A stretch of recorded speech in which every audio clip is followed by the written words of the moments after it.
Got it. All right. Good morning, y'all. What's up? Welcome to another edition of Motor Talk with Chris. So I'm gonna make this a real quick one. Feels good to always be and come in here and do my videos from the studio. I don't really get a chance to do that a lot. I'm normally in the car or et cetera, et cetera. However, I was in the studio doing another video for my other channel. Decided to come on over here and just do this thing for you guys. Now, what I'm gonna do is I want to talk about something. So yeah, Monday I took an individual out to buy a car, and when I was telling my friend about it, he was asking me about some of the issues that I have with. I have 3 BMWs. He was asking me about the issues that I have with them. I never have issues with my cars because I very rarely drive them. I have a BMW 6 Series, a BMW 7 Series, a BMW 8 Series, and I have a K1200 BMW bike. But my everyday car is a 2021 Honda Hybrid, which is the lease is due up this month. And I was asked if I was shopping for a BMW, which one should I buy? And my response to the question is, how much money do you got? How much money do you got? And I'm gonna tell you why my response to the question was, how much money do you got?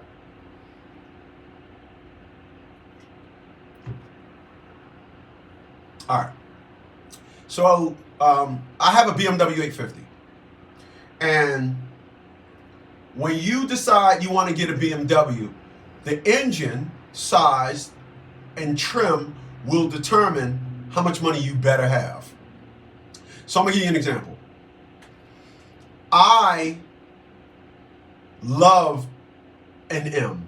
As a matter of fact, if I can find a warranty, I would go ahead and get an M.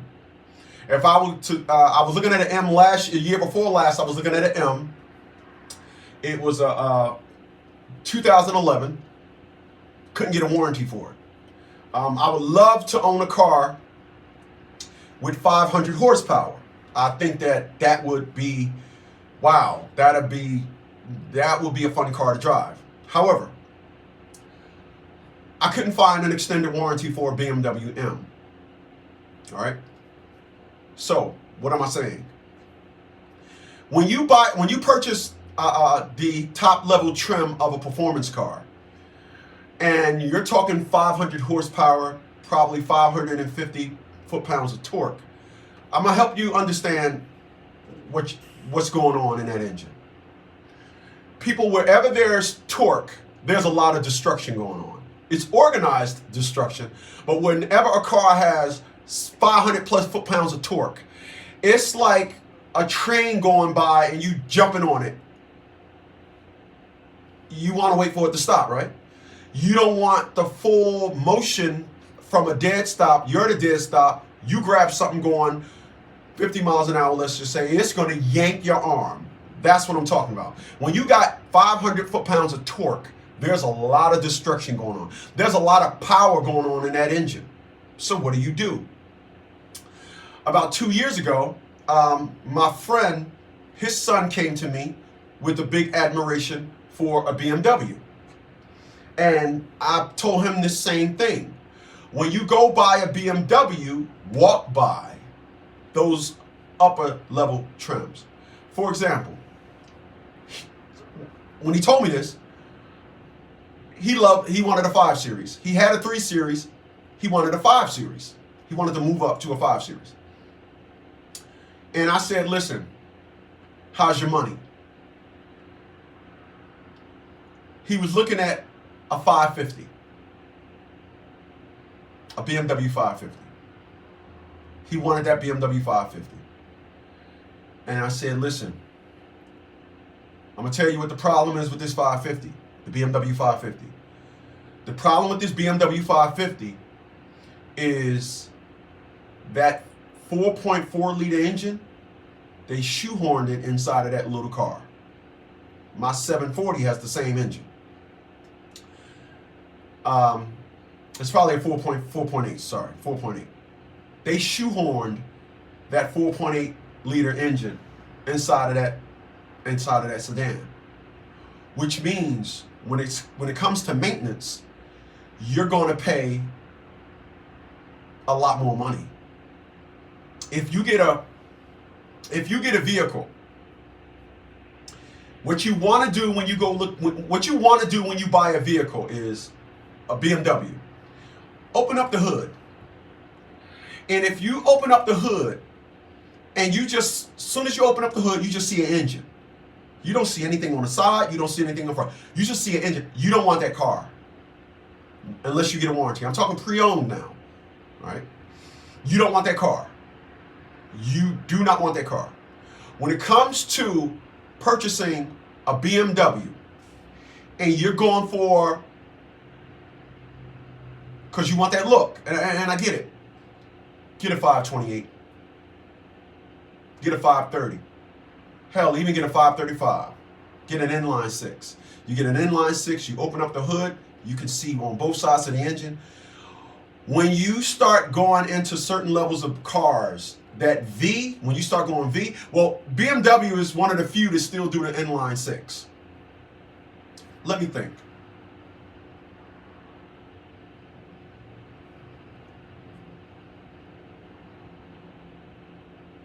Matter of fact,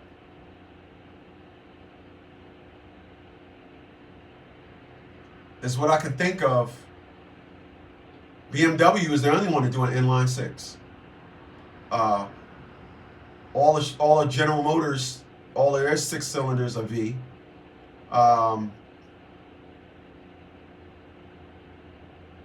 Volkswagen, Porsche, boxed engine.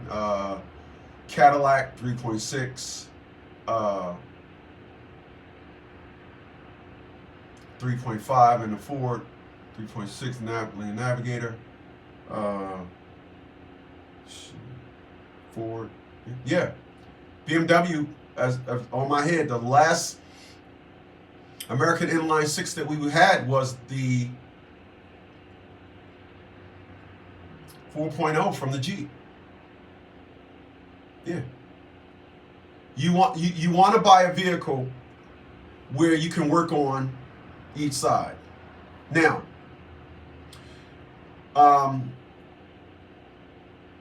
you can get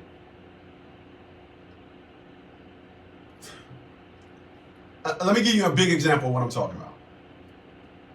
That same 3.5 liter V6, inline V6, they actually shoehorned it in the 1 Series and put the M's trim on it. Yeah. You can get a BMW inline 6, and of course that inline 6 come with 2 turbos. And they actually shoehorned that powertrain inside of a 1 liter. So, I'm sorry, a 1 Series.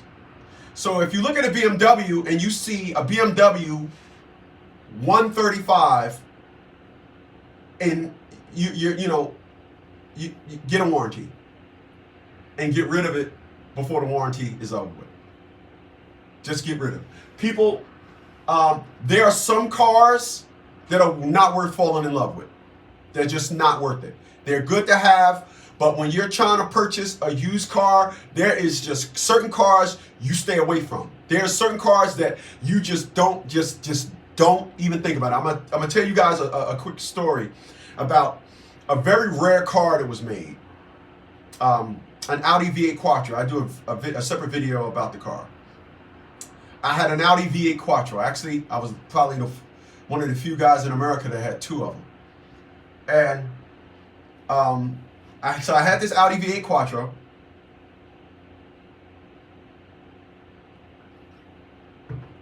And my rack system was leaking. And let the dealer tell it, they had to separate the car from the engine. They had to separate the car from the engine. Put it on the cradle, separate the thing, and I just wasn't willing to do that. Unfortunately, the car caught on fire because the rack system, it was leaking so bad. I was on a highway and it got on the exhaust, caught on fire, and adios to the car. People, when you buy cars, you really got to understand the brand. Anybody out there with a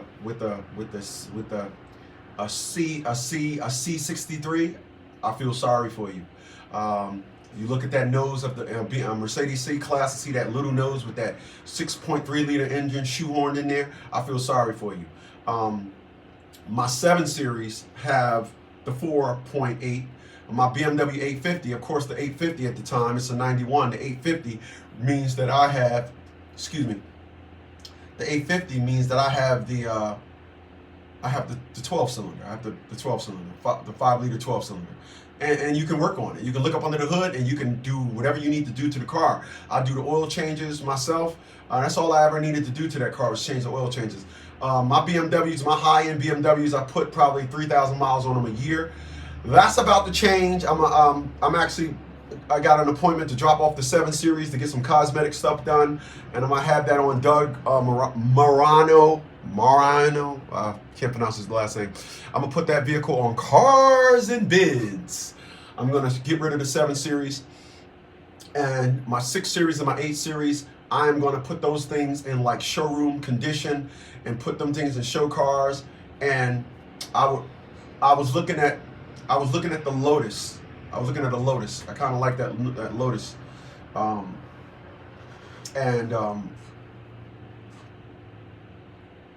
gonna start driving my cars. They're not gonna sit like they do now. But nonetheless, when you are shopping for a BMW, if you do not get a BMW with a warranty, if you're at a dealership and they're not offering a warranty, get the smaller engine. If you get a 5 Series, get a 2.8. Do not get a 540. Do not get a 540. Don't do it. I wouldn't even get a 535. I wouldn't get a 535 because, me personally, I just don't think there's enough room. As a mechanic myself, I don't think there's enough room to work on an engine. I just don't. I would get a 528. If I get anytime you get a big V8, you got to get the class that's big enough to put that engine in there and work on the engine. If you decide you want to get I think I seen a 340. I didn't know they made them. Did I see a 340? No, I don't think I seen a 340. I know I seen a 540 or a 550. When you see these BMWs, you see some and they got 550. Oh my goodness. Oh my goodness. Once again, when you start getting these cars with this high torque, try to when you buy a BMW, try to stay somewhere around 300 horsepower. That's where reliability lives with low horsepower. Reliability lives with low horsepower and low torque. When you decide you want to start, you want to keep up with a Tesla, you want to go madman, you want to be a madman addict, and you want to just go and get a 500 horsepower BMW. Once again, that 500 horsepower BMW is going to have a lot of torque. Horsepower don't break a car. Torque is what breaks a car. Torque helps the car on the takeoff. Horsepower keeps it on the top end. So this is why they say electric cars they're all torque. This is why electric cars move the way they move.